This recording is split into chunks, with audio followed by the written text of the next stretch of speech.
मैं समय हूं और आज महाभारत की अमर कथा सुनाने जा रहा हूं।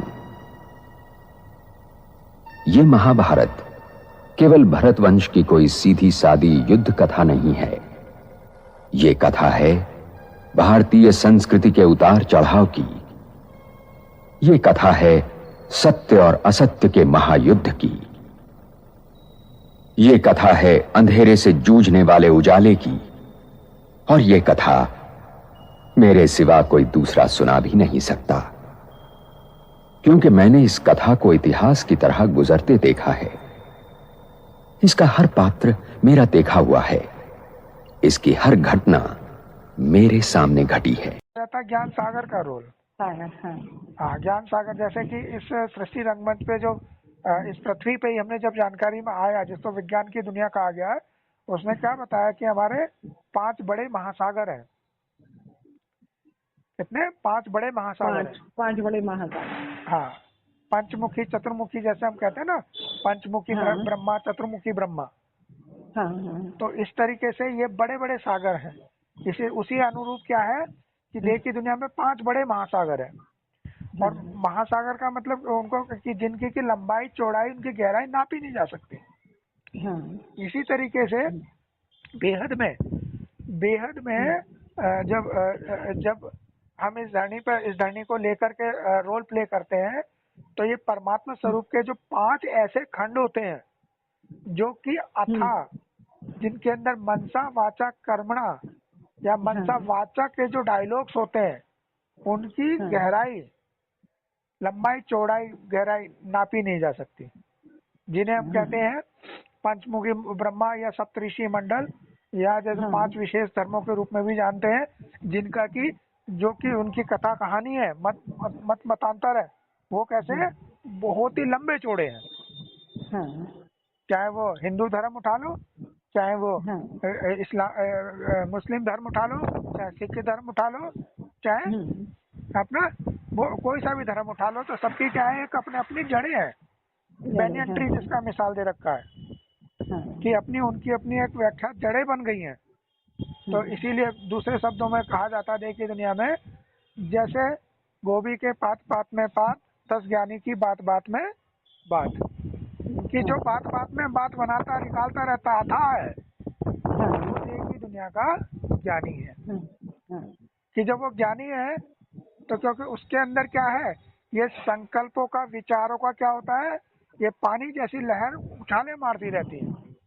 कभी कभी बहुत उछाले मारती है, अथाह चीज है। कभी शांति भी होती है, कभी मध्यम भी होती है। तो उसी शांति, मध्यम और उछाल से ही, जैसे देखी दुनिया में उन सागरों के अंदर जो लहरें उठती हैं, उनसे ही ये वायुमंडल तैयार होता है। कि गर्मी का, सर्दी का, बरसात का, ये सब उसी से तैयार होते हैं। तो इसी तरीके से हमारे मन के संकल्प और विचारों से क्या होता है, ये देखी दुनिया के भूचाल, स्थिति, सतो रजो तमो भी तैयार होते हैं। तो उन्हीं से ही तैयार होते हैं। तो अब क्या हुआ, इस चतुर्मुखी पंचमुखी जो हमारे अंशों के रोल जो चलते हैं, जिनको विशेष धर्मों के रूप में, धर्म पिताओं के रूप में या सप्तऋषि मंडल के रूप में जानते हैं, तो उनसे क्या चीज आती है, अथाह शब्दों की नॉलेज आती है। तो इसलिए उस रूप में उनको क्या कहा जाता है, ज्ञान सागर। जब ये रोल चलता है, क्योंकि है तो रोल किसके, एक परमात्मा के ही है, एक अखंड स्वरूप के ही है, वो डिफरेंट रूप में उसी के रोल चल रहे हैं। अलग अलग समय पे अलग अलग रोल चल रहे हैं। तो जब ऐसे ऐसे रोल चलते हैं, तो इन्हीं रूपों को क्या कहा जाता है, ज्ञान सागर। हाँ, और ज्ञान सूर्य क्या होता है, जहाँ पे शब्दों की बौछार बिल्कुल खत्म हो जाती है। निराकारी, निर्विकारी, निरंकारी। और जो ज्ञान सागर होता है, कैसा होता है, साकारी, आकारी और विकारी। क्योंकि इसके अंदर सारी चीजें ये आती रहती हैं।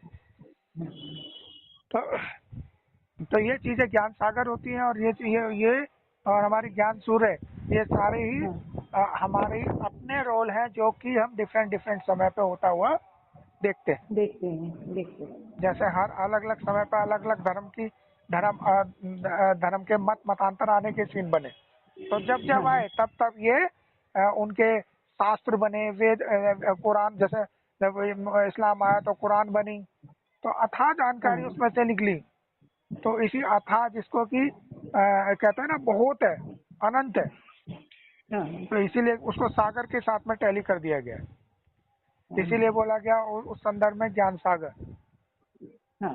जिस तरीके से भले ही देखो हमारा इधर जो गीता ज्ञान जिसे कहते हैं, जिसको हम मुरली से टैली करते हैं, जो लिखित रूप की हाँ। मुरली प्रिंटेड रूप की आई, तो वो भी क्या है, हाँ। सारा जो उसके अंदर सार रूप में तो ज्ञान सागर की शक्ति है, जिसे हम ज्ञान रत्नों के रूप में अभी स्मृति में आता हुआ देख रहे हैं, है ना।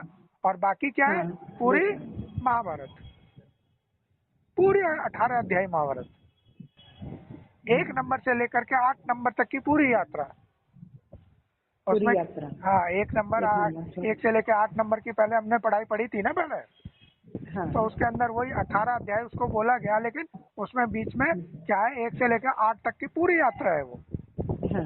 और पूरी यात्रा उस मुरली के माध्यम से आई, उस मुरली को पढ़ हाँ। करके ही जितने और जिन अंशों का जो पाठ था, जैसे वीरेंद्र देव दीक्षित है, मीठी मीठी आत्मा, और भी कई सारी आत्मा है, हाँ। जिनके और द्वारा भी, हाँ। उसे ही पढ़ करके, हाँ। उसे ही पढ़ करके अपने, उससे क्या हो गया, क्योंकि वो एक तने में से निकल करके, उसी में से निकल करके अपना ही एक अथाह सागर के रूप में जो वाचा आई, जिसको सीडी वीसीडी के रूप में भरा गया, और वो इतनी आ गई कि उसने उसकी अपनी जड़ें भी बन गई। बैनियन ट्री के मिसाल के अनुसार जड़ें भी चल गई उसकी, जड़ें भी बन गई, उनका अस्तित्व अपना दिखाई देता है। अच्छा। लेकिन जिनका जिसके जैसे कि हमारा मेन जो फाउंडेशन है हाँ। सार का, मेन जो फाउंडेशन है, हाँ। जो ज्ञान सूर्य का, क्योंकि हाँ। बीज को तो अपनी अस्थि को खत्म ही करना पड़ता है, तभी जाकर के झाड़ गुले गुलजार होता है। हाँ। तो वो जिससे ये चीज आई थी, हाँ। वो लुप्त हो गई थी, फिर से आने का सीन देखा जा रहा है प्रैक्टिकल में अब। बाकी जो तने हाँ, के लुप्त हो द्वारा, गई थी बीच में, हाँ, और फिर से आने का हाँ, सीन देखा है। और बस जो तने के द्वारा, जिसे कहते हैं हम, हाँ। ब्रह्मा के द्वारा मुरलियां आई, हाँ। तो उन्हीं उसी से ही पढ़ करके सबके सब मतलब था ये ज्ञान सागर के रोल चलते हुए नजर आए। क्योंकि सब आत्माएं क्या कर रही है, अपना अपना जो उनको रोल दे रखा, अपना एक्यूरेट रोल प्ले कर रहे हैं। जहाँ जिसका जो रोल था उसने एक्यूरेट किया, तो इसलिए क्या है, सब बराबर है। क्या है, सब बराबर है, कोई ना छोटा है ना कोई बड़ा है, और सबको अपने यथास्थान, क्योंकि यहाँ पे वो रोल करने के लिए आए हैं सृष्टि रंगमंच पे, और इस रोल को पूरा करके अपने जो जहाँ से वो खंडित होकर निकले थे, अपने परम धाम, अपने परम स्वरूप से, उसमें ही जाकर के उनको समाना है। क्योंकि सारे कैसे हैं, सम्मानित एक्टर हैं, कोई ऐसे नहीं है कि भाई हम देवियां हैं तो बहुत ऊंचे हैं, ये देवियां नहीं है, ये तो सुनते भी नहीं है, अभी तो इनमें कुछ नहीं आता, ये हमारा ये अपना भार है, उनका नहीं है ये, वो तो अपने एक्यूरेट रोल प्ले कर रहे हैं। ये जो हमारी समझ में आता है कि हमने तो इतनी तपस्या कर ली, या हम तो इतना समझ रहे हैं, हम तो ज्ञान में चल रहे हैं, ये तो समझ ही नहीं रहे, ये जो शब्दों का दृष्टिकोण आता है, ये क्या है, ये हमारी अपनी खाद है, किसी और की नहीं है। अपनी है, ये अपनी खाद है, सामने वाले की, क्योंकि सामने वाला अपना रोल एक्यूरेट प्ले कर रहा है। हाँ, वो तो अपना रोल प्ले कर रहा है। हाँ, जब वो अपना एक्यूरेट रोल प्ले कर रहा है, वो हीरो पार्टदारी है, बनी बनाई का जो ड्रामा अविनाशी कल्याणकारी, उसके सीन को प्ले कर रहा है, तो वो किसी भी मतलब कहीं पे भी पीछे रहने का अधिकारी नहीं है। क्योंकि तो अंधेरा भी उसके लिए भी है, तो हमारे लिए भी था, तो उसके लिए भी था, और तो उजाला उसके लिए भी होगा, तो हमारे लिए भी होगा, हमारे लिए तो उसके लिए भी होगा ना। जैसे कि हद के 24 आवर्स में सबके लिए है, हवा सबके लिए है, पानी सबके लिए है, आकाश सबके लिए है, आग सबके लिए है, ऐसा कोई है कि जिसके लिए ना हो, सबके लिए। चाहे जिसको हम देखे विस्मृति में उसको कोई पापी कह देते हो, उसको अलग धर्म का मानते हो, अलग खंड का मानते हो, लेकिन ये चीजें तो सबके, उनके लिए भी कॉमन है ना, ये चीजें तो हाँ कमाएंगे भी, हाँ। मैं ही दुर्योधन हूं, मैं ही अर्जुन और मैं ही कुरुक्षेत्र। क्योंकि महाभारत बनते बिगड़ते रिश्तों और रिश्तों के आधार और जीवन सागर को मथ कर जीवन के तत्व और सत्य का अमृत काढ़ने की कहानी भी है। और ये लड़ाई हर युग को अपने अपने कुरुक्षेत्र में लड़नी पड़ती है, क्योंकि हर युग के सत्य को वर्तमान असत्य से जूझना पड़ता है। और जब तक मैं हूं, ये महायुद्ध चलता रहेगा और मेरा कोई अंत नहीं, मैं अनंत हूं। इसीलिए यह आवश्यक है कि हर वर्तमान इस कहानी को सुने और गुने, ताकि वो भविष्य के लिए तैयार हो सके।